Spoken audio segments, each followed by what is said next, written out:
Well, it looks like there's an endless amount of things to say about glyphosate, the Monsanto ingredient in Roundup, which is the #1 agricultural chemical used in the United States.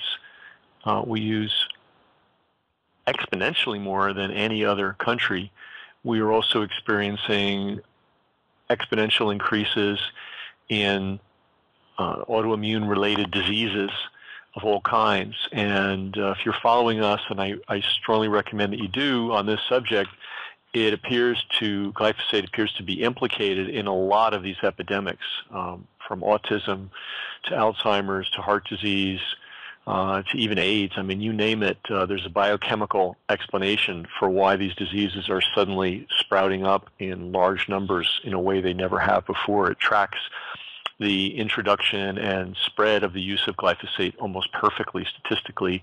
And then for each one of these diseases, there's a biochemical explanation of how glyphosate contributes to them. So this is really important news. I hope you're keeping up on it. We actually have solutions which we'll be presenting, and as soon as we can get to them. But meanwhile, it's important that you know what's going on. So glyphosate is being sprayed everywhere. And here's an example of a place that you never would have thought of. New Brunswick, Canada, which if you've ever driven through, is a very wooded place. They're not growing much there, maybe some potatoes. I'm not sure what else they grow, but they grow a lot of trees. And their government fired their chief medical officer in late 2015, and they never gave a reason. Hey, the government doesn't have to give a reason anywhere. They said it was a personal matter and not politically motivated. The person fired, Dr. Eilish Cleary, said that she was fired without cause. Well, there was a cause. And what was the cause? Well, let's see if we can dig deep into this story. You've got to dig to find the answers to these things. Hush money. What?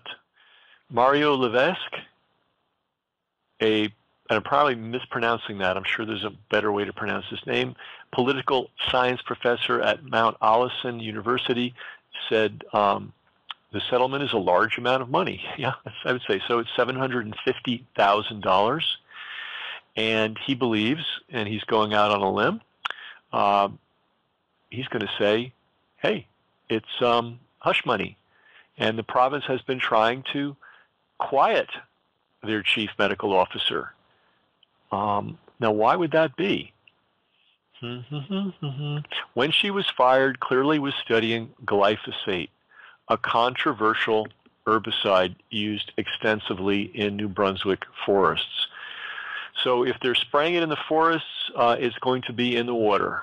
And if it's in the water, people are going to be consuming it. If there is any agriculture besides forestry and potatoes up there in Old New Brunswick, the crops are going to be contaminated with it, and it is going to be going into the bodies of people living in New Brunswick.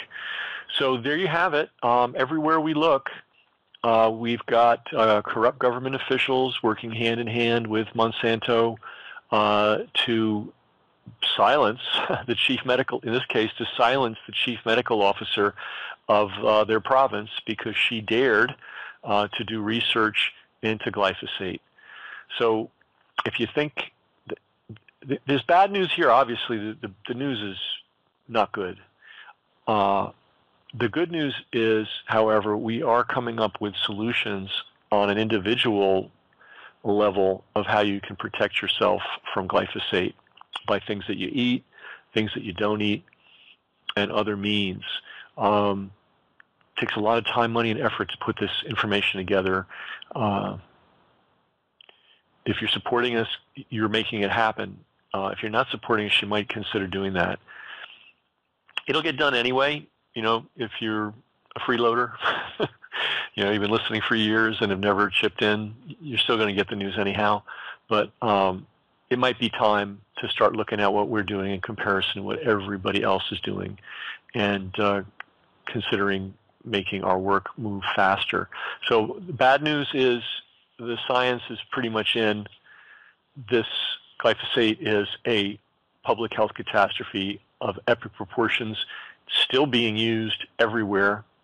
You can go to your hardware store and there's a stack of it right at the beginning, in the entrance to the store, I'm sure. But that's just the tip of the iceberg. It doesn't show you all the farmers that are using it. Or something that never occurred to me, people who are managing, multi-thousand acre forests are also using it. And it is ending, contrary to the Monsanto bullshit, which the news media from New York Times on down has helped spread, it does get into your system, and it does have very serious negative effects on human beings. It's not just a plant poison. It is also a human poison, not in the sense that you're going to keel over from being exposed to it, but in the sense that it undermines just about every essential biological system in your body that you can imagine. So keep watching. We are doing everything we can to bring you the news on this. Whatever you're hearing is only the tip of the iceberg, and there is a lot more to be said on this.